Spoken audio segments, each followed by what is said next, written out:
Assalamu alaikum wa rahmatullahi wa barakatuh. Beaucoup de musulmans vivent aujourd'hui comme si cette vie allait durer éternellement. Les journées passent entre le travail, les responsabilités, les ambitions personnelles et les préoccupations matérielles.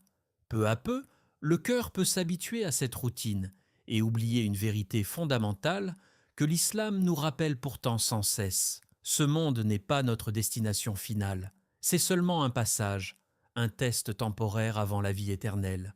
Dans plusieurs conférences, Zakir Naik insiste sur cette réalité essentielle. Il explique que lorsque l'être humain comprend vraiment que cette vie est un examen, toute sa vision du monde change. Les priorités ne sont plus les mêmes. Les choses qui semblaient autrefois indispensables deviennent secondaires, et ce qui semblait parfois négligé devient soudainement précieux. Car si cette vie est un test, alors chaque moment devient significatif. Chaque choix que nous faisons, chaque parole que nous prononçons et chaque action que nous accomplissons prennent une dimension beaucoup plus profonde. Rien n'est insignifiant. Tout peut être une opportunité de se rapprocher d'Allah ou, au contraire, de s'en éloigner.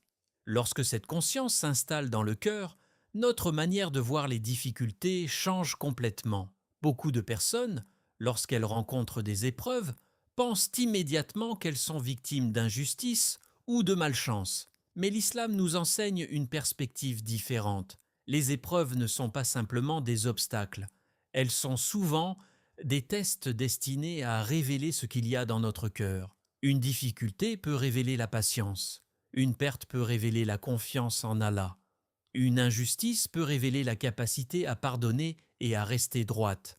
Dans cette perspective, même les moments difficiles deviennent des occasions de croissance spirituelle. C'est pour cela que le croyant ne voit pas les épreuves comme une punition automatique.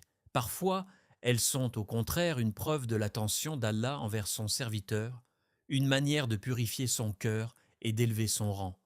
Allah nous rappelle clairement cette vérité dans le Coran. Celui qui a créé la mort et la vie afin de vous éprouver et de savoir qui de vous est le meilleur en œuvre. Sourate Al-Mulk 67:2. Ce verset est profondément puissant. Il ne dit pas qu'Allah regarde qui possède le plus, mais qui agit le mieux.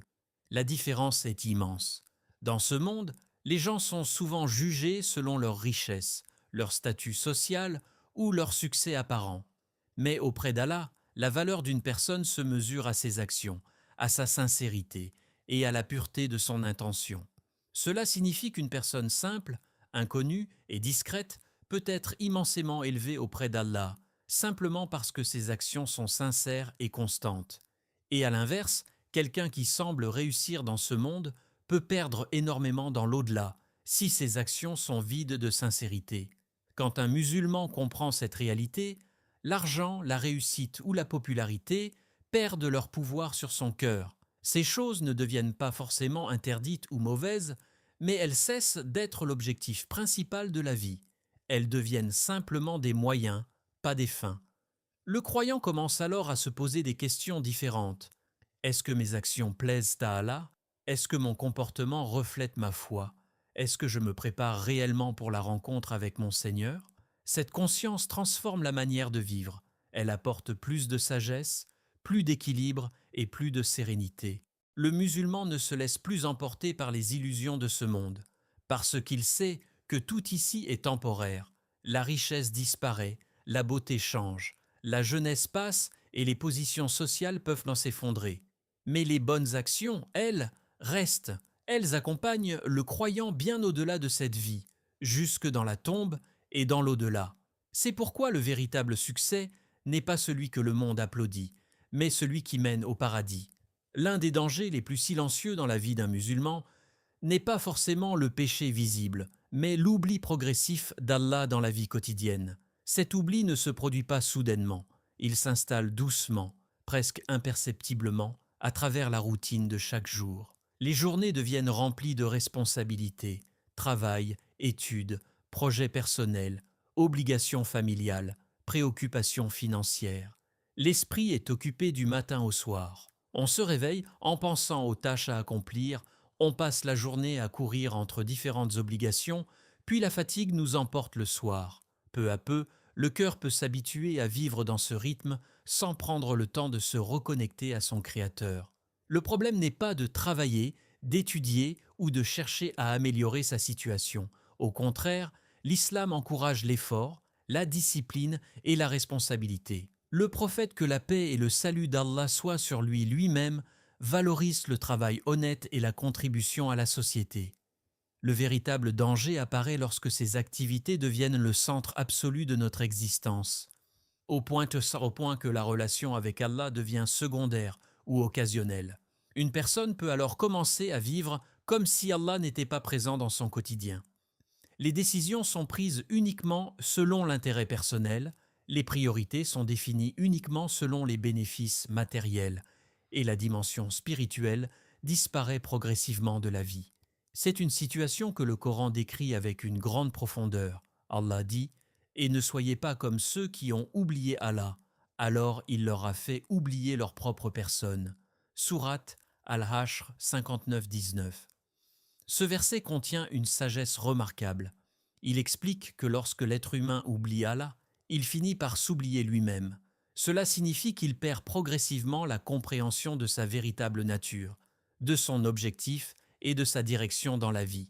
L'être humain a été créé avec une dimension spirituelle profonde. Son cœur a besoin de connexion avec Allah pour trouver la paix et l'équilibre. Lorsque cette connexion disparaît, un vide intérieur apparaît. C'est pour cela que certaines personnes possèdent tout ce que le monde considère comme une réussite: richesse, carrière, confort matériel, reconnaissance sociale. Pourtant, malgré tout cela, elles ressentent une forme de vide difficile à expliquer. Ce vide n'est pas lié au manque de biens matériels, il est lié au manque de nourriture spirituelle pour le cœur. Le cœur humain ne peut pas être pleinement satisfait uniquement par les plaisirs de ce monde. Il a été créé pour se rappeler d'Allah, pour l'adorer et pour trouver la tranquillité dans sa proximité. Lorsque cette dimension disparaît, la personne peut continuer à vivre normalement en apparence, mais intérieurement quelque chose manque. La solution à ce danger n'est pas compliquée, mais elle demande de la constance et de la sincérité. L'islam nous enseigne de maintenir un lien régulier avec Allah à travers des actes simples mais puissants. La prière quotidienne, par exemple, n'est pas seulement un rituel religieux, c'est un moment où le croyant s'arrête au milieu de ses préoccupations pour se reconnecter avec son Seigneur. 5 fois par jour, la prière rappelle aux musulmans que, malgré toutes les responsabilités de la vie, Allah reste la priorité ultime. Le dhikr, le rappel d'Allah, joue également un rôle essentiel. Prononcer des paroles comme Subhanallah, Walhamdulillah ou Allahu Akbar peut sembler simple, mais ces mots ont la capacité de purifier le cœur et de ramener la conscience vers Allah. Même quelques minutes de dhikr peuvent transformer l'état intérieur d'une personne. La lecture du Coran est aussi une source immense de lumière.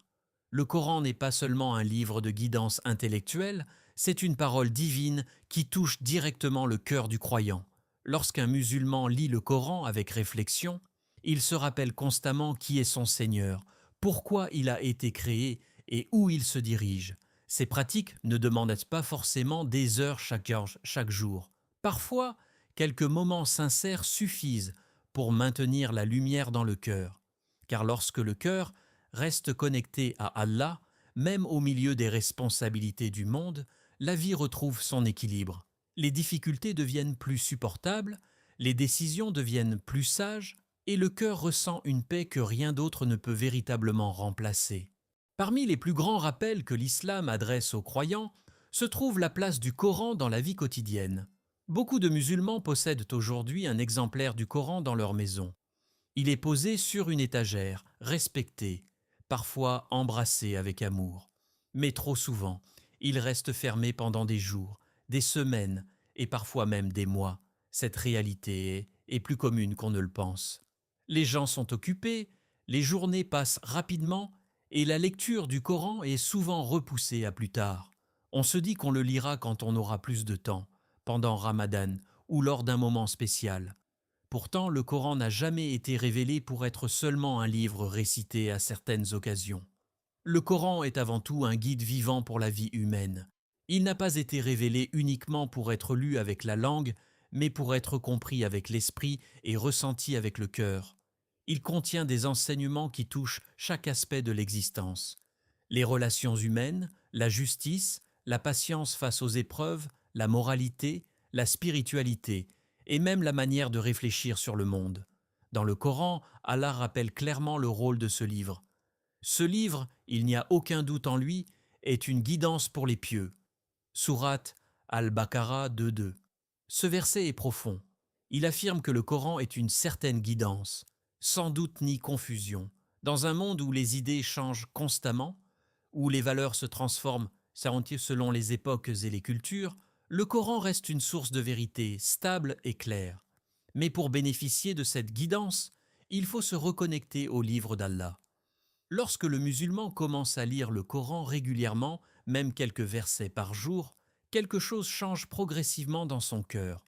Les versets rappellent la grandeur d'Allah, la fragilité de cette vie et la réalité de l'au-delà. Ils racontent les histoires des prophètes, les luttes des croyants et les conséquences des choix humains. Petit à petit, la vision de la vie devient plus claire, les décisions deviennent plus réfléchies. Le croyant commence à comparer ses choix avec les valeurs enseignées dans le Coran. Il se demande si ses actions plaisent à Allah, si son comportement reflète la justice et la patience que le livre encourage. En même temps, le cœur trouve une forme d'apaisement. Beaucoup de personnes ressentent une tranquillité particulière lorsqu'elles écoutent ou récitent le Coran. Cette sensation n'est pas seulement émotionnelle, elle est liée au fait que le cœur reconnaît la parole de son Créateur. Le Coran nourrit l'âme de la même manière que la nourriture nourrit le corps. Sans nourriture, le corps s'affaiblit progressivement. De la même façon, sans rappel d'Allah et sans contact avec le Coran, le cœur peut devenir spirituellement faible. Les doutes augmentent, les distractions deviennent plus fortes et la foi peut perdre de son intensité. C'est pour cela que de nombreux savants ont toujours insisté sur l'importance de revenir au Coran. Parmi eux, Zakir Naik rappelle souvent une idée simple mais essentielle. Si quelqu'un veut comprendre l'islam correctement, il doit commencer par comprendre le Coran. Les opinions humaines peuvent varier, les interprétations peuvent être influencées par les cultures ou les contextes. Mais le Coran reste la source principale de la guidance islamique. Ce livre n'est pas seulement une révélation destinée à une époque ou à une communauté particulière. C'est une lumière destinée à guider l'humanité entière. Lorsqu'un musulman ouvre le Coran avec sincérité, il n'ouvre pas simplement un livre. Il ouvre un dialogue avec la parole d'Allah. Chaque verset devient un rappel, un conseil ou parfois même un avertissement qui aide le croyant à rester sur le bon chemin. Et plus cette relation avec le Coran devient régulière, plus la foi se renforce, la vision de la vie devient claire et le cœur retrouve la lumière dont il a profondément besoin. Beaucoup de musulmans pensent de parfois que pour être aimés d'Allah, ils doivent accomplir des actions extraordinaires, de grandes œuvres, des sacrifices immenses ou des actes spectaculaires. Cette pensée peut parfois décourager certaines personnes. Elles se disent qu'elles ne sont pas assez pieuses, qu'elles n'ont pas assez de connaissances ou qu'elles ne font pas assez pour mériter une grande récompense auprès d'Allah. Pourtant, l'islam enseigne une réalité profondément réconfortante. Les petites actions sincères peuvent avoir une valeur immense auprès d'Allah. La grandeur d'une action ne dépend pas toujours de sa taille apparente, mais de la sincérité du cœur et de la constance avec laquelle elle est accomplie. Une action simple, faite avec une intention pure, peut devenir un trésor dans l'au-delà.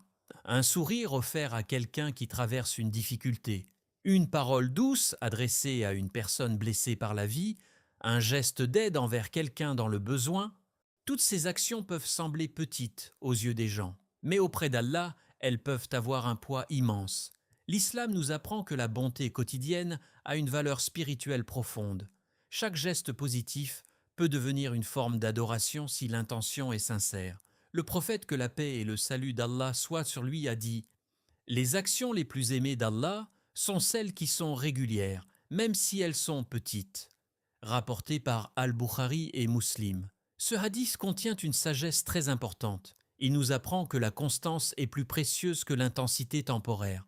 Dans la vie, il arrive souvent que les gens commencent quelque chose avec beaucoup d'énergie, une pratique religieuse intense, une motivation forte, un engagement important.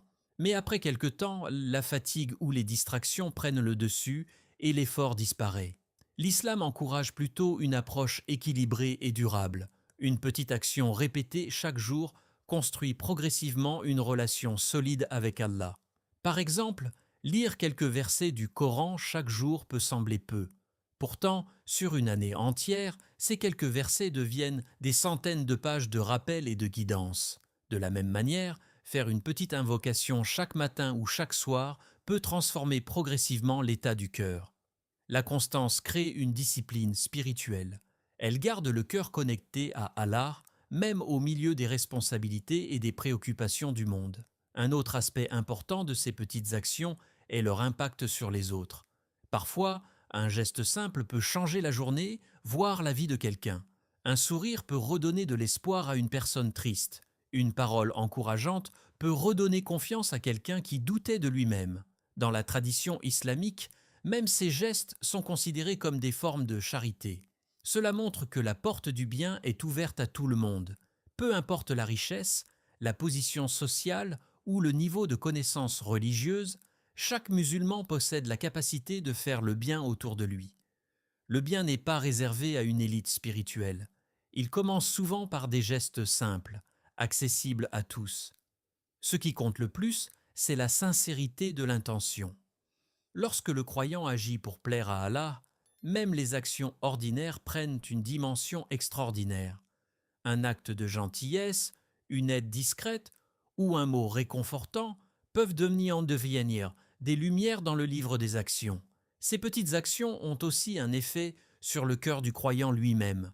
Plus une personne s'habitue à faire le bien, même à petite échelle, plus son caractère se transforme. La patience grandit, la compassion se développe et le cœur devient plus sensible aux besoins des autres. Peu à peu, la bonté devient une habitude naturelle.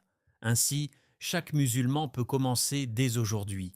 Il n'est pas nécessaire d'attendre une occasion spéciale ou un moment parfait. La transformation commence souvent par un geste simple, répété avec sincérité. Et ces gestes, accumulés jour après jour, peuvent devenir des montagnes de récompenses dans l'au-delà. L'un des rappels les plus puissants dans l'islam est celui de la mort. Ce rappel n'a pas été donné pour plonger les croyants dans la peur ou le désespoir, mais pour réveiller le cœur et lui rappeler la réalité de la vie. Dans un monde rempli de distractions, de projets et d'objectifs matériels, il est facile d'oublier que chaque être humain se dirige vers une destination inévitable. La mort est la seule certitude absolue de cette vie. Tout le reste peut changer, la richesse peut disparaître, la santé peut se détériorer, les situations peuvent évoluer, les relations peuvent se transformer, mais la mort, elle, est une promesse que personne ne peut éviter. Peu importe l'âge, la position sociale, la puissance ou la richesse d'une personne, le moment viendra où elle quittera ce monde. Les rois et les gens simples, les puissants et les inconnus, tous traversent cette même porte. C'est pour cette raison que le prophète, que la paix et le salut d'Allah soient sur lui, nous a conseillé de ne pas oublier cette réalité. Il a dit « Rappelez-vous souvent de celle qui détruit les plaisirs, la mort. » Rapporté par Tirmidhi, ce hadith ne signifie pas que le croyant doit vivre dans la tristesse permanente. Au contraire, ce rappel agit comme un guide intérieur. Il aide le musulman à remettre les choses en perspective. Lorsque quelqu'un se souvient régulièrement de la mort, beaucoup de choses changent dans sa manière de vivre. Les disputes inutiles perdent de leur importance. L'orgueil devient plus difficile à maintenir. Les désirs excessifs de ce monde commencent à perdre leur influence sur le cœur. La conscience de la mort pousse le croyant à se poser des questions profondes. Si aujourd'hui était mon dernier jour sur cette terre, serais-je satisfait de ma relation avec Allah ? Est-ce que mes prières sont sincères et régulières ? Est-ce que j'ai demandé pardon pour mes erreurs ? Est-ce que j'ai été juste avec les gens autour de moi ? Ces questions ne sont pas destinées à culpabiliser, mais à encourager la transformation. Elles rappellent aux croyants que chaque jour est une nouvelle opportunité de corriger ses erreurs et d'améliorer sa relation avec son Seigneur. Se préparer pour l'au-delà ne signifie pas abandonner la vie d'ici-bas.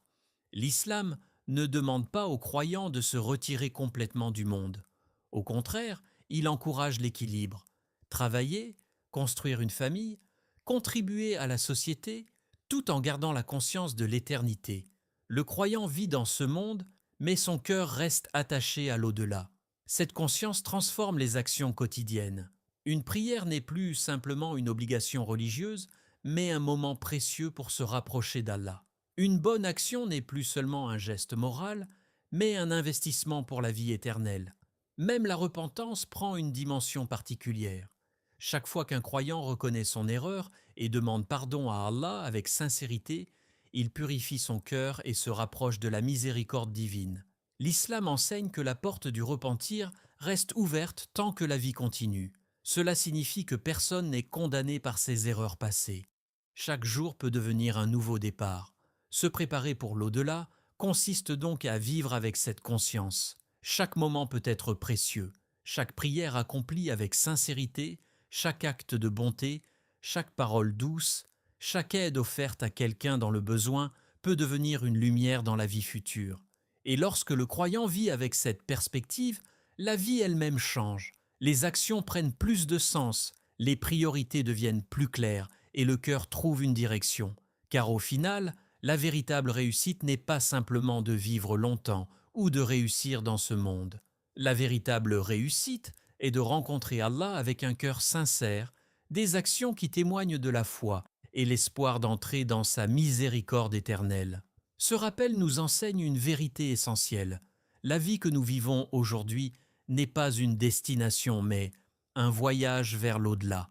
Chaque jour est une nouvelle opportunité de se rapprocher d'Allah, de purifier son cœur et d'améliorer ses actions. Nous avons appris que cette vie est un test, que l'oubli d'Allah peut vider le cœur de sa paix et que le Coran est la lumière qui guide le croyant dans toutes les situations. Nous avons également compris que même les petites actions peuvent avoir un immense poids auprès d'Allah et que se rappeler de l'au-delà nous aide à vivre avec plus de conscience et de sincérité. La beauté de l'islam était qu'il ne demande pas la perfection, mais l'effort sincère. Chaque pas vers Allah est précieux. Chaque repentance est une porte ouverte vers sa miséricorde. Si ce rappel a touché ton cœur, prends un moment pour réfléchir à ta relation avec Allah. Peut-être qu'aujourd'hui est le jour où tu décides de prier plus régulièrement, de lire le Coran plus souvent ou simplement d'améliorer ton comportement envers les autres. Et si ce message t'a apporté une lumière, aide-la à se propager. Abonne-toi à l'Islam Connect. Partage cette lumière autour de toi et rappelle à tes proches les beautés de notre religion. Merci d'avoir ouvert ton cœur à cette parole. Que la paix d'Allah t'accompagne, qu'il illumine ta vie et qu'il guide chacun de tes pas. Allah dit dans le Coran, « Dis, ô mes serviteurs qui avez commis des excès contre vous-mêmes, ne désespérez pas de la miséricorde d'Allah. Certes, Allah pardonne tous les péchés. » Sourate Az-Zumar 39-53. Qu'Allah nous accorde un cœur sincère, une foi forte et une fin honorable. Metsa Yamantisito.